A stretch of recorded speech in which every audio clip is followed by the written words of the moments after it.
My mom passed away when I was in third grade. I think it has made me extremely strong. Whenever some shit goes down, pardon my French, but whenever that happens, it doesn't impact as much as it should. For example, right, with Uber, I was supposed to move to Mexico for picking up a role.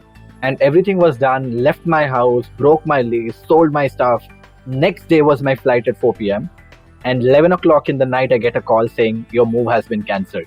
A lot of people thought it will shake me up, and it did for a while. The thing has made me so strong that no matter what happens, I'm not broken anymore. Because once you're broken, right? Once you are broken and you fixed yourself, you have built that immunity. Once you have built that immunity, I think you're okay. And after that, I've never had anything which has literally has shook me over. That has not happened again. And that is one of the biggest things that I keep saying.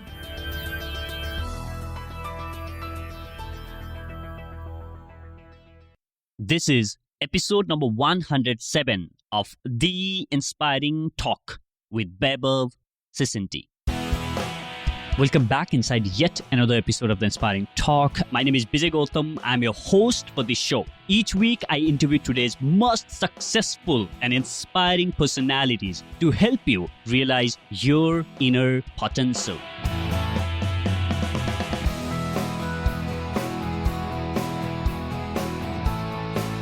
My guest for this episode, Vaibhav Sisinty, is a growth hacker who became marketing manager at Uber at the age of 23. He comes from a small town in Orissa called Berhampur. While Vaibhav struggled academically, he started his first website called Discovering Android when he was in second year of his college. He had to shut that down after Google banned his AdSense account. The very next year, with other 4 friends at his engineering college, Vaibhav started a digital media agency called Crazy Heads, which became very successful. He then later moved out of this startup to join Uber, the ride-hailing company. Vaibhav has been featured on BuzzFeed, The Hindu, Entrepreneur, among others. He is also a speaker who speaks extensively on growth hacking, growth marketing, LinkedIn marketing, and so on. But in this episode, we're not going to talk about any of those. Instead, we discuss some of the things Vaibhav have never shared before. Things like how was it like for him to grow up without his mom? Where did he get the hustler's mindset? How to shift perspective from short-term gain to long-term outcomes, and a lot more. This episode will really inspire you to chase your dreams. Now, enjoy the conversation.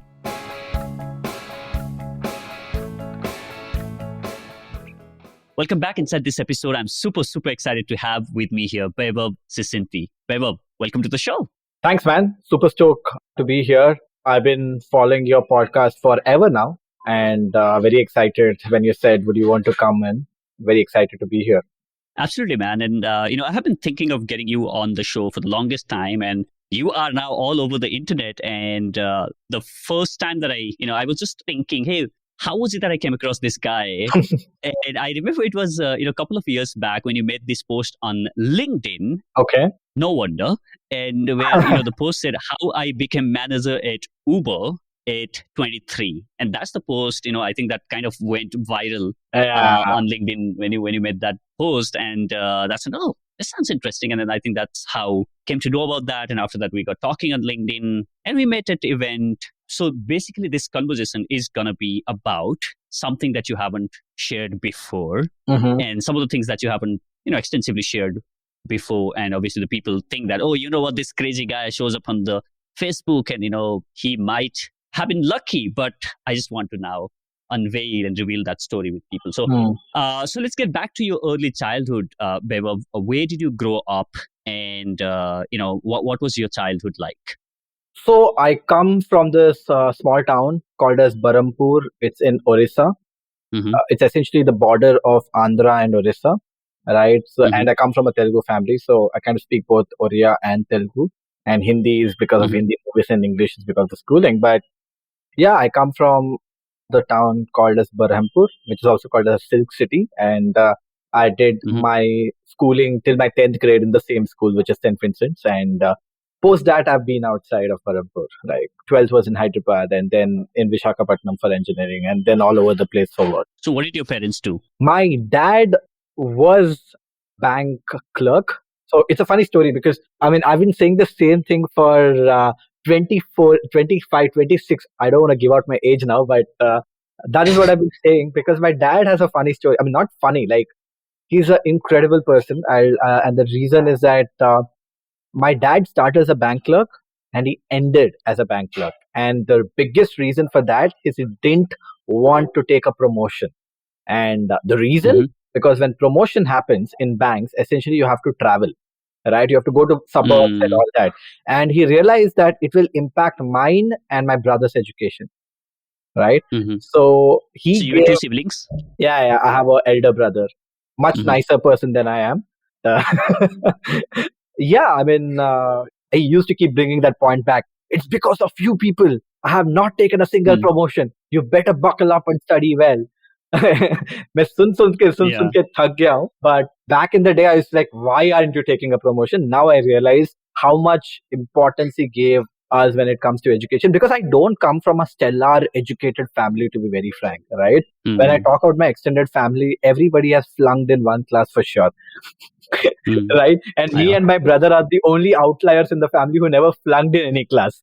At least that. And I don't come from that educated IIT, NIT or engineering or doctor background family, right? We come from a business family.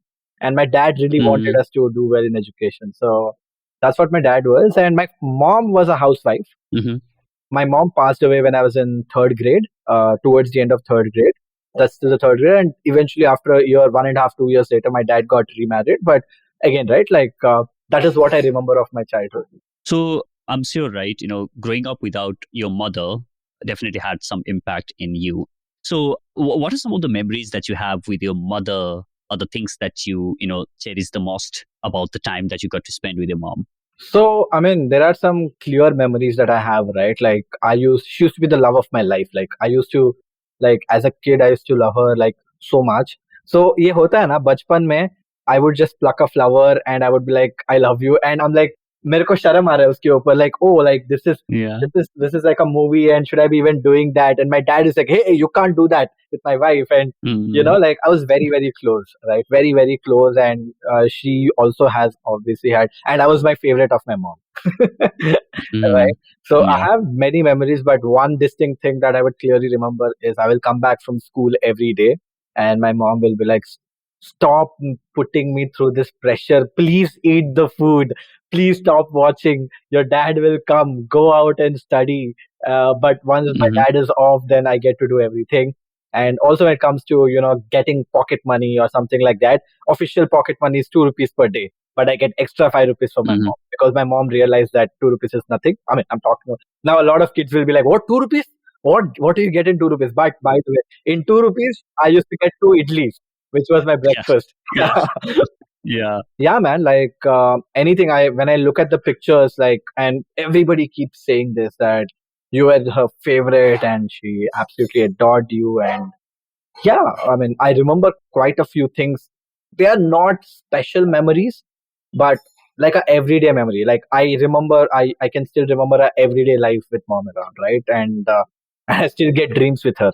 So as if everything is normal, I still do. Yeah. So I'm sure, after your mom passed away, then it definitely had this impact on you and, your brother. Do you think because of that, there is something that built on you, maybe something that you got as a lesson as a young kid? Is there anything like that you got as a lesson for yourself, or something when you look back today? And I'm sure as a kid, maybe, there might be some understanding, but when you look back, do you think there might have been something that really set you on a different path because of that? I think it has made me extremely strong. And there is no denying of that. And I keep saying this everywhere I go as well, right? It has made me so strong that, there cannot be anything worse than that, is what I feel. Because of which, whenever some shit goes down, pardon my French, but whenever that happens, it doesn't impact as much as it should. For example, right, with Uber, I was supposed to move to Mexico for picking up a role. And everything was done, left my house, broke my lease, sold my stuff, gave a party to my friends. Next day was my flight at 4 p.m. And 11 o'clock in the night, I get a call saying your move has been cancelled. Right? Oh. And that has happened because of a reorg or whatever. My flights are booked. My stay for the next 6 months at Mexico was booked. Right? This happened. And a lot of people thought it will shake me up. And it did for a while. But then the same night, I went out with my friends, had food outside, and it affected me. It impacted me. But my dad was really scared, like, because you're mentally moved there, right? It's massive. Yeah, absolutely. It's not like a job which you lost. It's like a move international one, right? But just that example, right? Like, I didn't feel much. And I was having a conversation with my dad. And I think the thing has made me so strong that no matter what happens, I'm not broken anymore. Because once you're broken, right? Once you are broken and you fixed yourself, you have built that immunity. Once you have built that immunity, I think you're okay. And after that, I've never had anything which has literally has shook me over. That has not happened again. And that is one of the biggest things that I keep saying. Wow, I think that was really powerful, man. Yeah. That was powerful, man. Thank you for sharing that. So how did you do in school though? Since you had your dad sitting on your head saying that, hey, you know what, go ahead and study hard. And I can relate to that a lot because my own parents, right, they themselves had no opportunity to go to the school and get education. And my dad, often he keeps saying this, that, you know what, if I had the opportunity to go to the school, then I would have been an engineer. And same goes with my mom as well. She was really good with mathematics and the stuff. She used to even teach me for whatever schooling that she had. And because of that, they want your kid to study so hard, right? So how did you do in school? Oh, I was a horrible student. I'll tell you, when I think about my childhood, right, like I was not a great student, but I was not a bad student. Like I was not dumb, or I was not one of those people who didn't have the intent. I had the intent. I had no intention of becoming the topper, but I was always wanted to become a regular student, right? Like, because education was not my stronghold. And I was also not the other side where like, oh, don't study, I don't care. I was not that kind either, right? But till mom was there, mom used to like kind of motivate me and make me sit during the exams, make me study. So till my third grade, I think I was a okay student. I used to get 75%, 65%, 70%. And for ICSE, 75% is actually pretty good, right? It's equivalent of a 85 in CBS. So it was okay. I was the average student, right? But after mom passed away, I think the driving force of motivation went away, while my dad would like just say sit and study, and that wasn't helping. He tried to like help me out with studies and stuff, but it never happened so again, right? And also when my mom passed away, like I went onto a different tangent. I can say that I don't know what it is. I feel it's depression. I was on some tangent of depression because I remember crying in the night. Like I'll just wake up all of a sudden in the night and sit and cry in the washroom. Like back then I didn't understand all this. What is this? Like I don't know. I'm sitting and taking a dump and crying. Like what the hell is that? Right? And my dad would often say that I'm walking in sleep. And all this stuff that massively impacted. Absolutely. Right? So that actually took a toll on how I was as a personality as well. All of a sudden I'd become this adamant, rude, I don't give a F kind of a guy, which nobody appreciated. Of course, I lost most of my friends at that phase, right? That took a toll on my education because I was just, like off everything else. I was completely, I don't know how to explain that, right? I was through a feeling or through a time which nobody understood. Maybe today, if that happens, people quickly pick up that he's going through something, but back in the day, nobody understood, right? So that took a toll in my education, which screwed up my education till my 10th grade, to be very frank. But again, I started showing my intent back in 8th and 9th grade. 5th and 6th grade, usually what happened is I got into extracurricular again, into dancing and all, which I was into in school, and robotics and all that. But that kind of got me back in the tune, because then my dad would put a if-else statement. You want to do this, you have to study well. Then there was some level of if-else that came into the picture, but never a great student. My average score would be 45%. A good unit test would be failing in only 4 subjects. So I remember, right? I remember telling my dad, how can you be so upset? Last exam, I failed in 6 subjects. This time I only failed in 4. You should be proud of me. And my dad would be like, are you even listening to yourself? Right? So was never a great student, man. But the school that I was studying in was also extremely tough and difficult. And, like for you to freaking clear a biology paper, you have to study not one textbooks, but 3 textbooks. And I am not the sharpest kind that I can sit and consume 3 different textbooks. You tell me one textbook, I'll sit and study.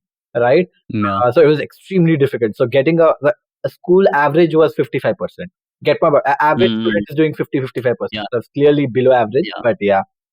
So, Vaibhav, what was the dream, that you grew up with when you were a kid or when you were in school, that what you wanted to become? Because the reason that I asked this is because there are a lot of things that we go through in our childhood and that kind of shape our dreams early on. For instance, when I was growing up, right, I saw my dad working so hard.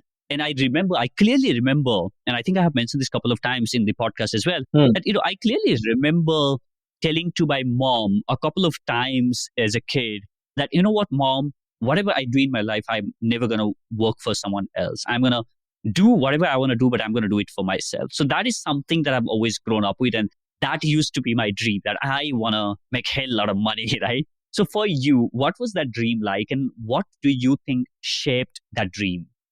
Very interesting question. So I never had aspirations of money as such, but I definitely didn't want to stay a middle class guy. I'll tell you why as well. But see, when I think about what I wanted to become, there were different phases where I wanted to become different things, like every kid, right? First things first, I had this natural dream of becoming a cricketer. The national dream. Yeah, the national dream of becoming a cricketer. My brother was very good at cricket. Okay, he got trained by Eknath Solkar and all. Indian team player, leg spinner. He's no more there. But I remember he got into the Ranji nets, and my dad said, "No, you can't go to Ranji nets because I want you to focus on education." And when I saw that phase of my brother, I'm like, "No, I'm not. I can't. Forget about if I want to. I can't. Right? So forget about it. Let's ditch that." Right? I've seen that happening. So I kind of crushed that dream in me only. But I always loved playing cricket.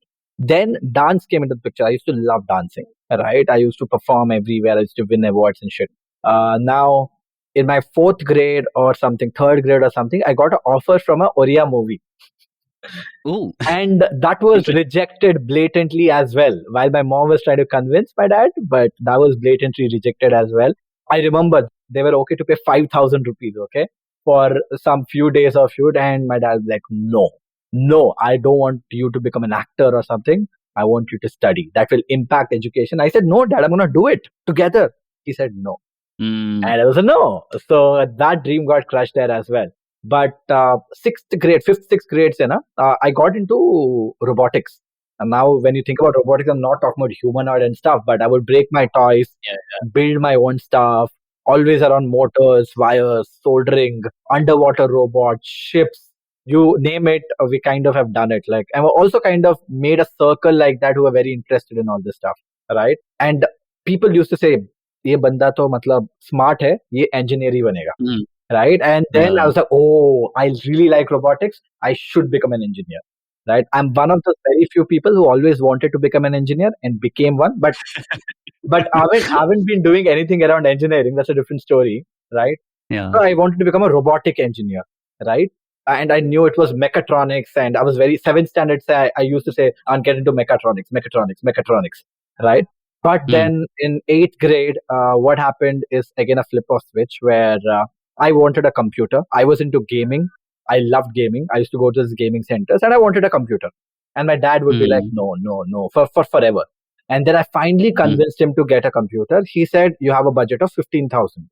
Now, when you have a budget of 15,000 and you're thinking about monitor, keyboard, mouse, CPU, all that, laptops, forget about laptops, that didn't even exist, right? Yeah. Or out of sleep. So now I'm looking at Grand Theft Auto Vice City and it needs a Pentium 4 with a 512 MB RAM. My requirements, and it needs a 150 GB hard disk minimum. I need Intex ka speakers. Based on my requirement, I realized it is going up to 20,000. So what I eventually did was I would scrape and buy parts. I would go to like 20 shops asking how much is the cost of 512 MB RAM. I'll pick up everything and make a note of it saying, okay, this store has the cheapest RAM, right? वैसे list बना के रखा था, and उसके बाद भी it was not coming up to the budget, and my dad was very, very strict. Not a penny more than 15,000. And CPU casket was costing 2,000, whatever. And then I remember this funny story, okay, dude.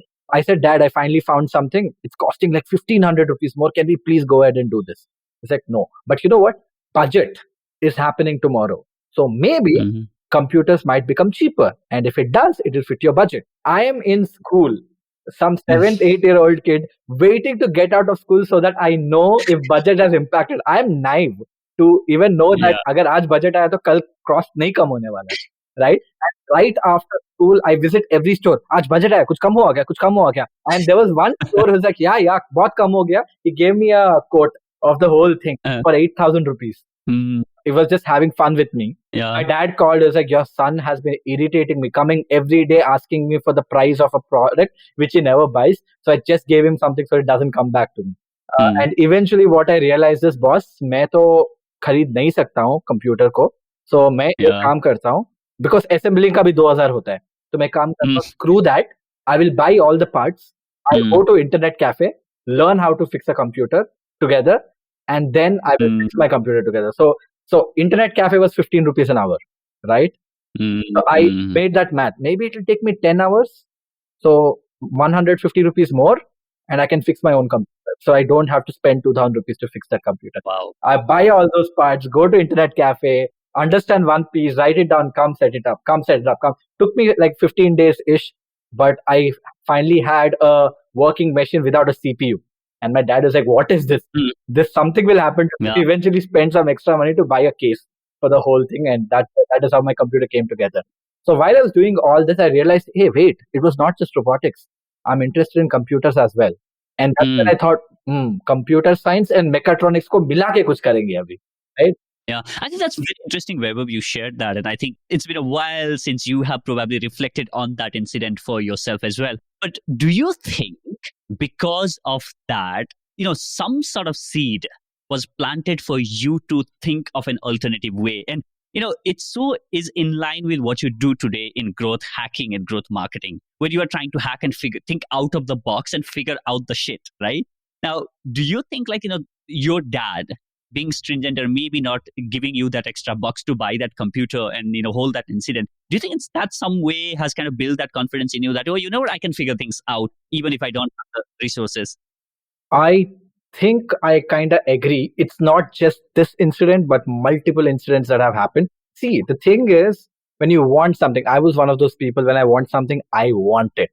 I mean it, right?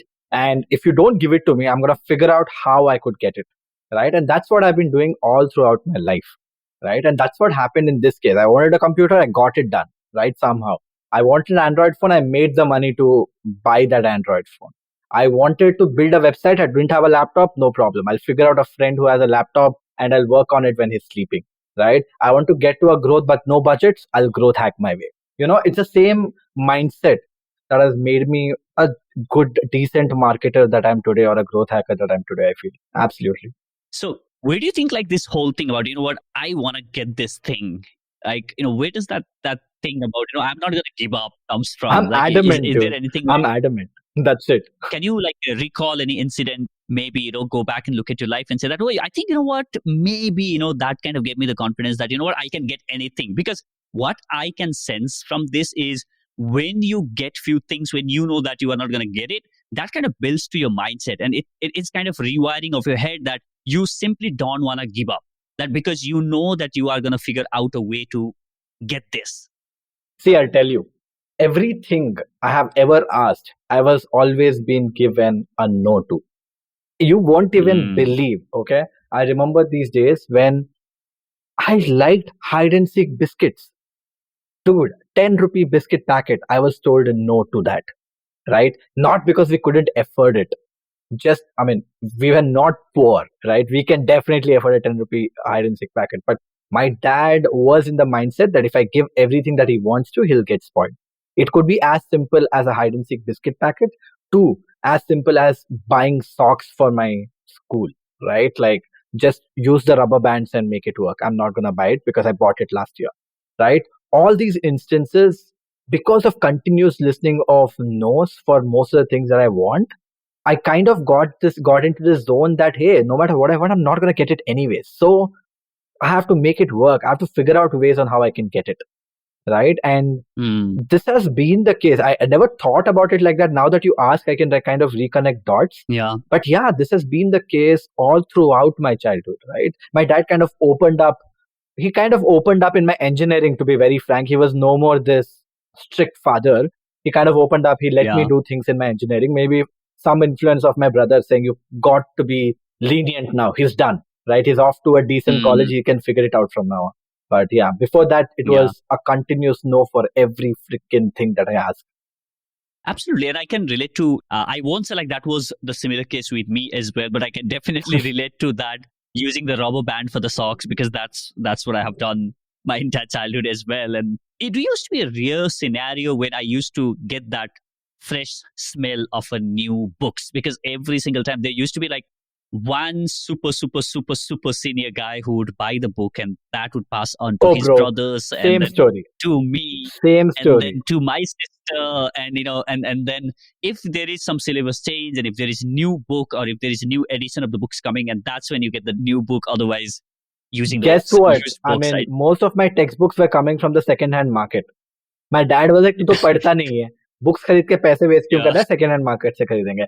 In fact, you won't believe, okay, like whenever I Mm, had to buy a notebook also, like though like that mm. never happened to an extent, my dad would be like, there are so many, but bring all your last class notebooks.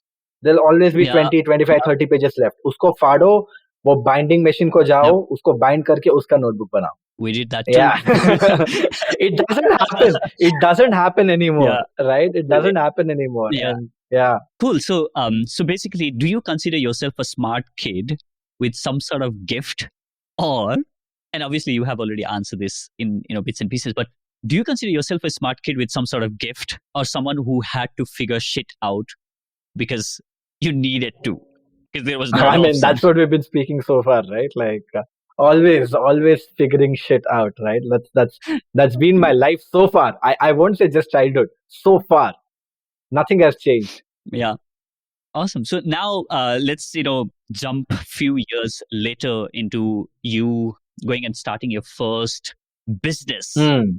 is Discovery Android. What is that and how did that whole idea of starting Discovery Android came about?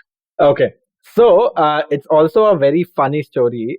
Do you want to know the backstory of discovering Android, which I've never spoken about actually? Go ahead. So I'll tell you how Android came into my life. Okay.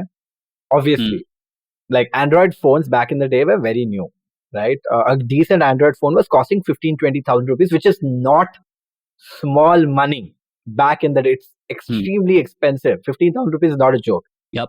Yeah, I Yeah. mean, I'm talking about 2011, first year of my engineering, and I had a Android phone which was 15,000 rupees. Considering I've been telling you that my dad has not been buying anything, guess what? I have bought that Android phone on my money. And how did that happen? So when I was in 12th, okay, I've not shared this before.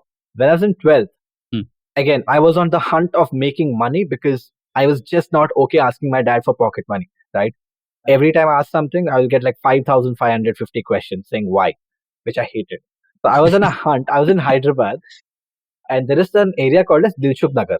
Dilshuk Nagar had these coaching centers where I had seen a flyer on a bus saying, "Want to make money from home? Call this number." Right? When I called that number, the guy said, "Come to Dilshuk Nagar." I went there and I found the store. I went up to him. It was basically a PPC model where you have to sit, watch ad, click on the ad, and you make some money. It was a scam. Essentially, it was a scam. But I was in their office, okay, trying to understand how to learn. They said you have to pay some 3,000 rupees to get into the program and nonsense. I didn't have the money anyways. So I was like, okay, I was just listening and पीछे ऐसे कुछ चल रहा था where like there's this trainer who's flipping saying who is going to teach them now, what is going to happen. So essentially there was this scenario where there were like 20-25 aunties, okay, who were there to learn how to use computer and the trainer didn't show up, okay. So Yeah. I was like, wait, I want to make money. And they were like, who is going to teach them now? And all that. I was like, I know how to teach. I can teach them to use computers, right? And all that. And they said, are you sure? Yeah, I can give a demo class. And the aunties were getting furious already. It's like, what is this? We are here. We paid you money. Where is the teacher? We have to go home. Our kids will come. All that nonsense, right? Not nonsense. That's what aunties do. Thank you to all the aunties and all the moms. But you get my point, right? So I was like, okay, can I give it a try? And I was a decent teacher because I taught my father how to use computer. So I was a decent teacher. And he said, okay, this is good. Do you want to do it more often? He's like, how much would you pay? 2,500 rupees per month. Are you kidding me? That's insane. I mean, obviously, he was making 2.5 lakhs, but he was paying me 2,500 Yeah. rupees a month. I was like, sure. And the aunties loved me because I was literally telling them what they should be listening because I was teaching them like my dad. And that's how I started to make money. I taught for 2-3 months, made about 5-6 grand. And then, but the phone was 15,000, right? I've done every shit in the world, right? Like, I mean, there was a phase of my life where I did betting on cricket matches. That was for 2 months. Yeah. Where I bet, where I won, I lost, eventually got to a stage where I said, this is it. And I never touched it. And everybody who's listening to this, don't do it. Period. It's like drugs. Don't do it. But yeah, I mean, I was conscious enough not to like be an idiot and spend money left, right, and center. But that's how I made my first 15 grand, which eventually bought me my Galaxy Ace, which was my first Android phone. And once I got the Android phone, I wanted paid apps. Like you said, how do I get to paid apps? I have to pay for it. I didn't have the money to pay for the apps. So I had to figure out ways on how to get the paid apps for free. I witnessed the world of black hat hacking, Android, and all that. I was like, ooh, this is interesting. So I would sit on the night after my friend will sleep. I would use his laptop to do the research, sit and, on my phone, eventually in my labs, I'll do all that. And then I thought, oh, this is some shitload of information which could be baked into a single place. And that's what discovering Android was. Obviously, I didn't know how to make a website. Then I had to figure out how to make a website, built a website, pushed it out, learned SEO. In like 3-4 months, we scaled that to, I mean, we were clocking 1 million views, man, on that website. We made $6,000-7,000 in only AdSense income, and then Google slapped us with a ban. So isn't it interesting, when you are in this desperation to make money that you go out and explore a lot of things? And, when you are sharing the story, I can remember when I was in my college, I went onto some website and they said, you know what, all you have to do is just fill surveys and then, you can make money, but you have to, pay us 200. I've done that shit. And then I went to the bank. I first time ever, made that, wrote that 200 rupees deposit slip, submitted the amount to their bank. And then I came back home and I read the terms and condition, and it says that you need to get 5 people before we can pay you anything. Like, you need to get 5 more people into it. And I'm like, and then that was the moment I realized, you know what? I'm never going to get into that. And again, another kind of a job or kind of a stuff that where I was desperately trying to make money was to try and fill the survey forms. They would give you scanned documents and they want you to put it in the software. And these are such a tricky job. So by the way, anyone who is listening and getting into all these kind of things like typing or filling the survey or filling the form, please don't get into that. And pretty much what they did was they made me do all the work by saying that, you know what, you just fill this form and the more forms that you are able to fill, the more you are going to make. But there is a condition. The condition is that if you make this many mistakes, then, the price will come down. At the end of it, it so happened that they got their work done.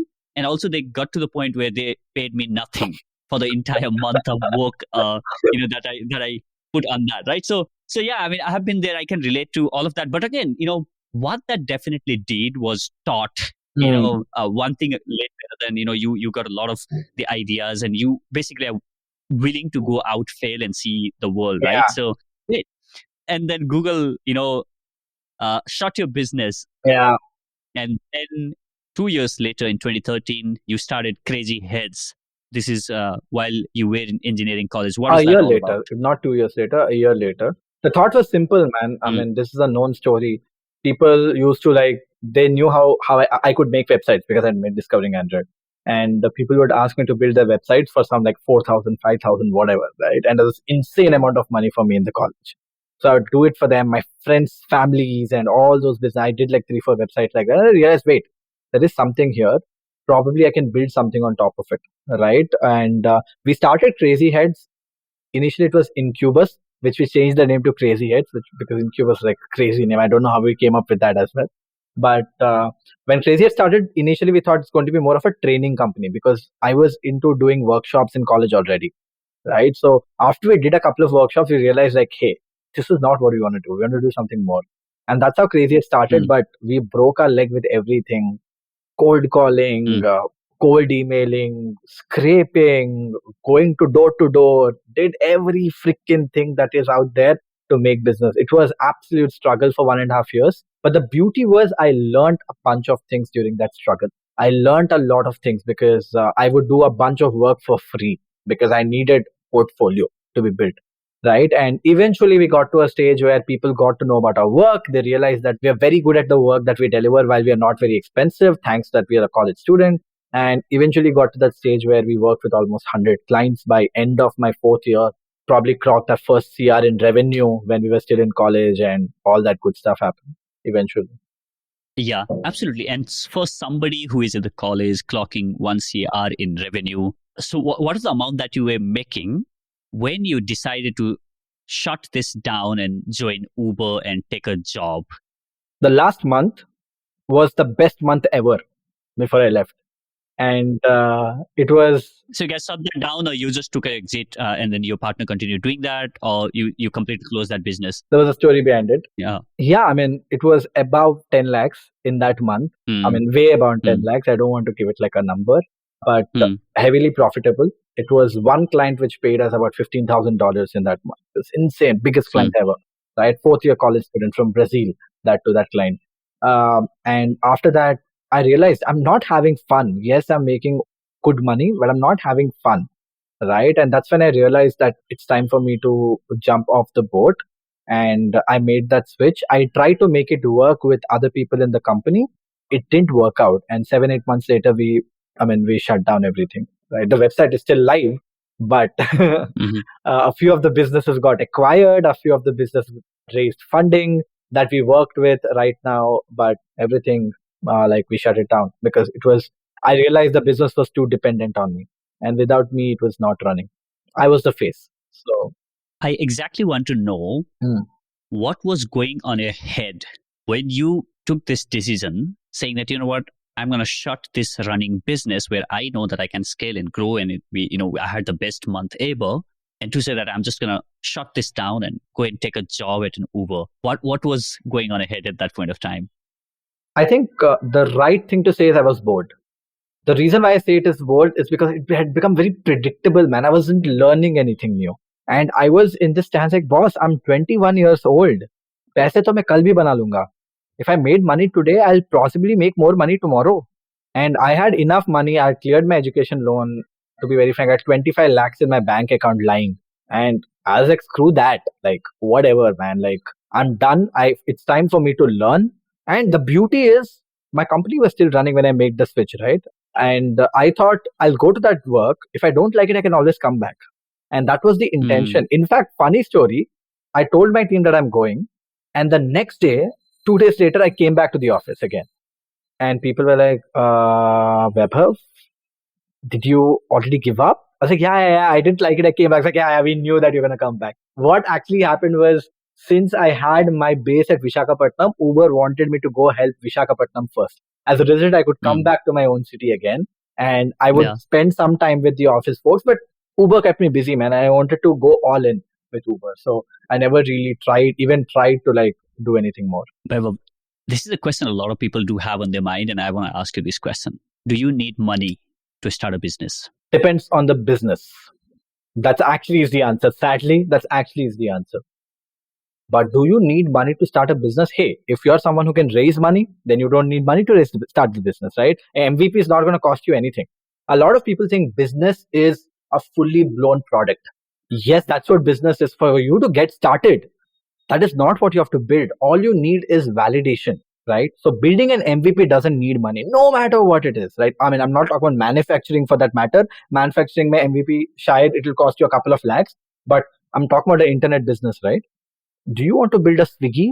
And when Swiggy didn't exist, you didn't have to build the app. All you had to do is create a WhatsApp group, ask your friends to send an order when they want, and have some delivery guys to order that out. And that's exactly how Dunzo started. And that's what an MVP is. For a lot of people, an MVP is a freaking type form, right? Do you need money for that? No, it needs your effort and time. And time is money. So that's what I usually say, irrespective of what it is. And then if you're able to prove your MVP, I mean, today, investors put money in you, right? If not investors, you can raise money from your family and friends. And you're able to do that today, right? So, yeah, I mean, that's basically the answer, man. Yeah, man. And after even, when you joined Uber, you have done extremely well there as a marketing manager at Uber. And then now, all the incredible work that you're doing as a growth hacker. Now, when you look back at your, own journey that you have had, especially during the college and a lot, if there are some kids from the college who are listening to this podcast saying that, hey, maybe we can learn something from Vaibhav, then what would be, some of those advices that you want to give to these kids who are still in the college and looking for advice on, hey, what should I do on top of my regular college work? I would say it's very simple. Learn, because college doesn't teach you shit. I'm sorry to say that, but it doesn't. College only brings in the community angle. You can make friends for life, which is amazing. That's why everybody should go to college. But if somebody says I'm going to college to learn and become something, that is not true, my friend, unless you're in some top schools. And I don't think even that is true for that case, right? So always learn, understand what is that you're very interested in, and start working towards that, right? And that could be in form of a small startup. Again, I kind of recommend people staying away from startup when you're in college. Right now, I've come to that stage because I personally feel if I'm given one more chance, I probably wouldn't start up. If I had the chance, at least if I could intern, because I feel I would have learned so much more before I got into a job.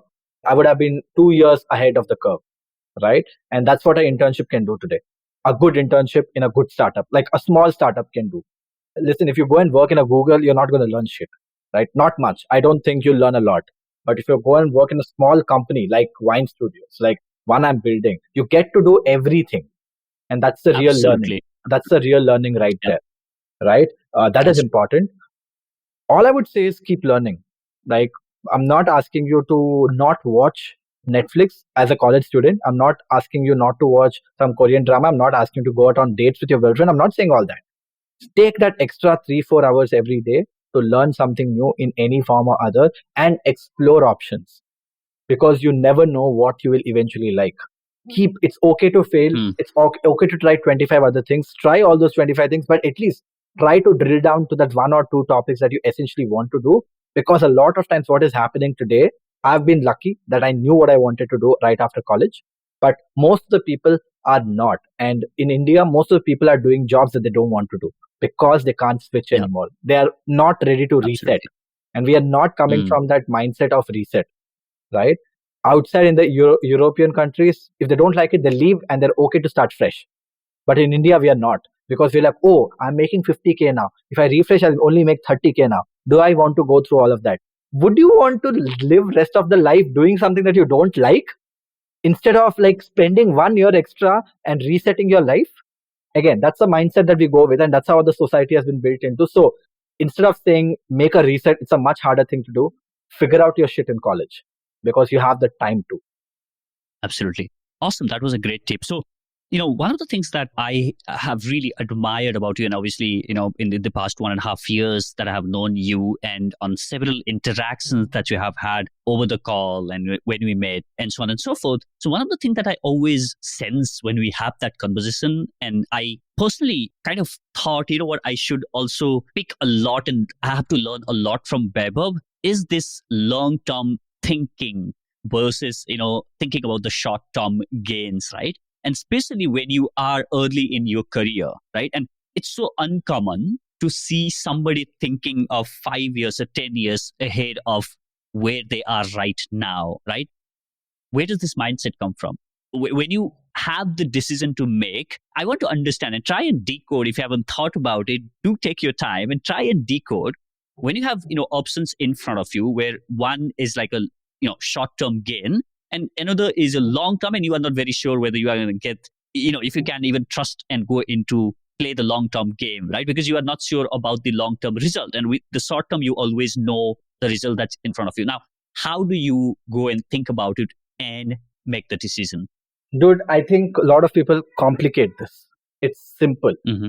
Do Mm-hmm. you need it right now? Is the question that I ask myself. Simple. I'll tell you one of the examples, right? When I was leaving Uber and I wanted to take the next switch, I got an offer from a food tech company, which is massive, $1 billion company, multi-billion-dollar company at Singapore. And who doesn't want to move to Singapore, right? They were sponsoring my visa. While I got offer from Uber also internally to stay back and pick up one more role, while I got an offer from Klook, which nobody knew in the country. The easiest option to pick was obviously I didn't want to work for Uber anymore. It was done. I spent 5 years. I'm done with Uber and I don't want to go. So the obvious win, everybody thought I was moving to Singapore. Like, who gets a job role at Singapore? It's not even funny. It's not even easy anymore to move there, right? And I chose Klook. The reason was simple, right? Long-term thinking. If I go to a company like, I don't want to name it, the food tech company, you can kind of guess it as well now when I say Singapore. But when you go to a food tech company, you are one of other people. You're making a good pay, much better pay. You're living a much better life right now. But if I join a Klook who is trying to establish themselves in India, I become part of their journey. I'm not some small part. I drive it. What will that lead to? Long-term gains. Because the kind of learnings that I will have there will help me replicate that across other brands, other companies in my own business.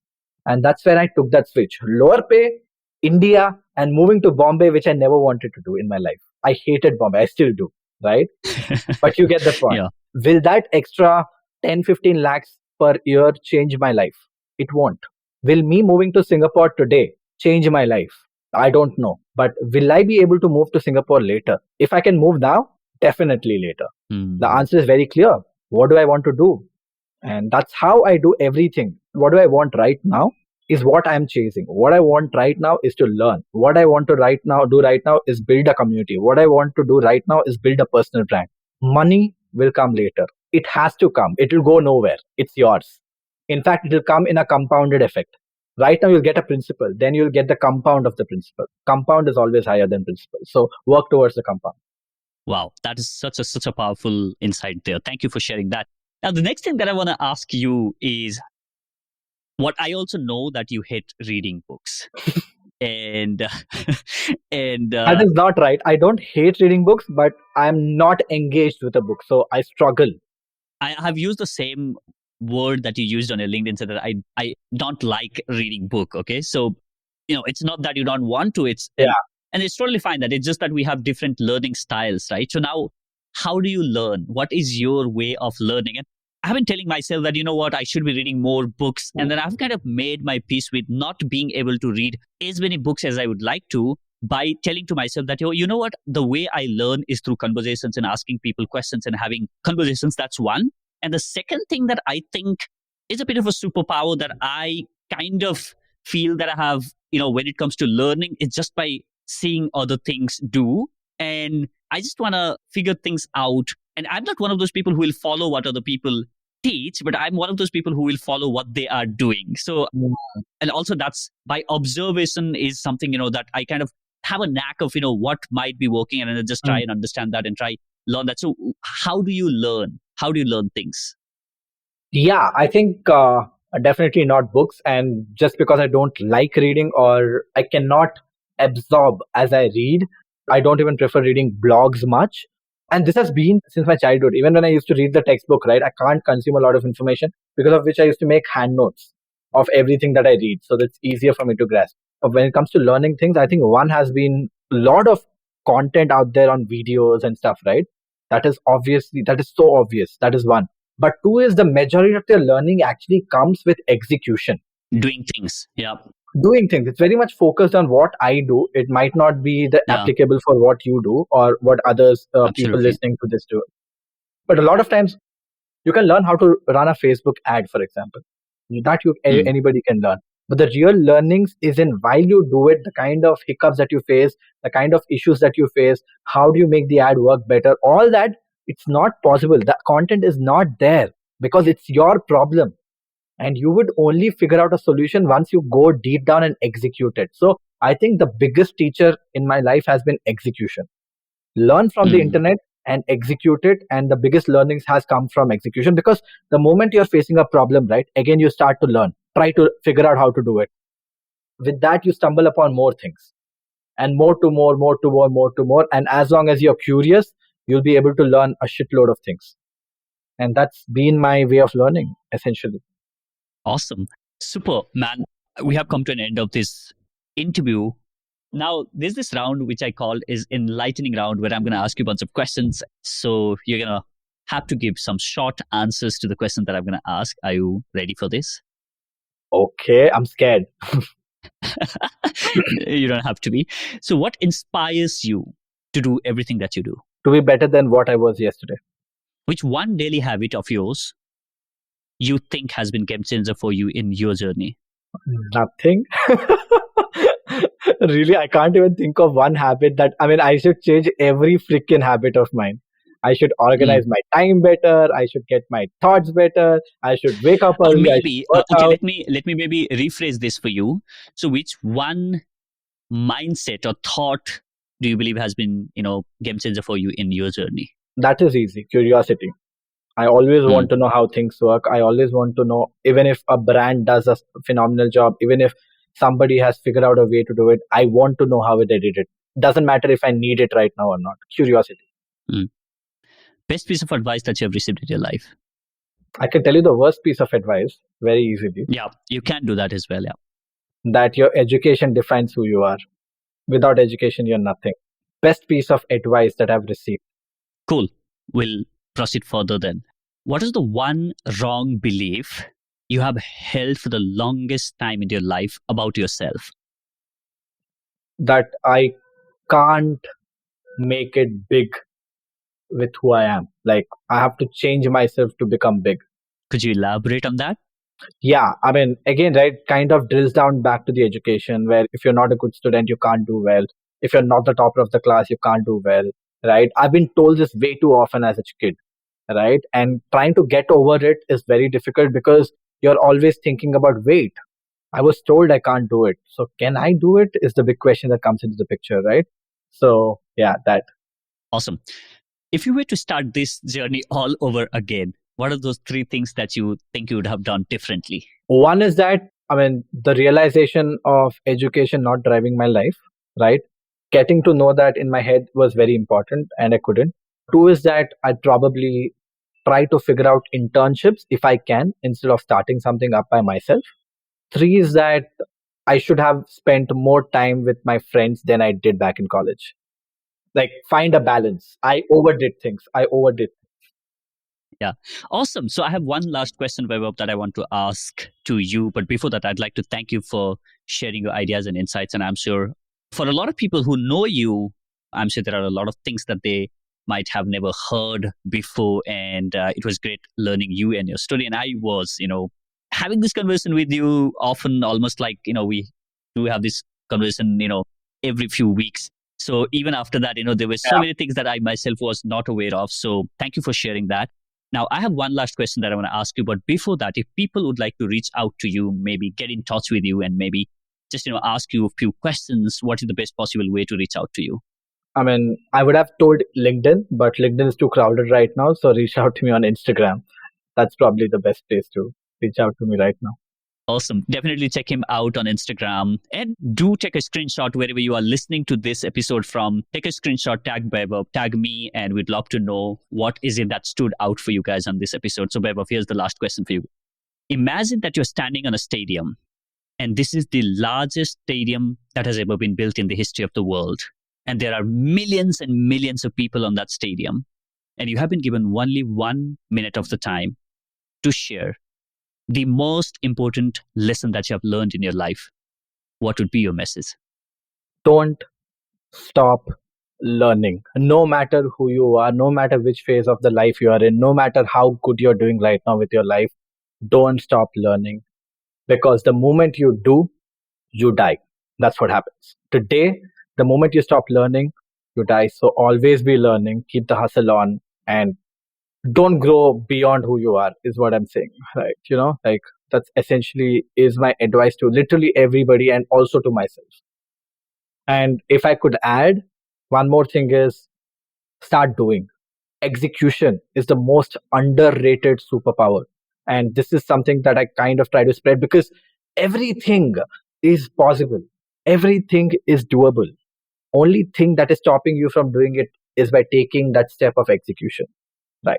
That is what differentiates you to the most number of people who are successful today. And I'm also trying to become a successful guy, right? And that is the mantra that I've been feeding into my head. If I get an idea, freaking execute. It's okay to fail, but execute. Thank you, Vaibhav. It was a great conversation. And, I really enjoyed this conversation. Thank you so much for being on the show. Thanks, man. Thank you so much. Thanks for having me.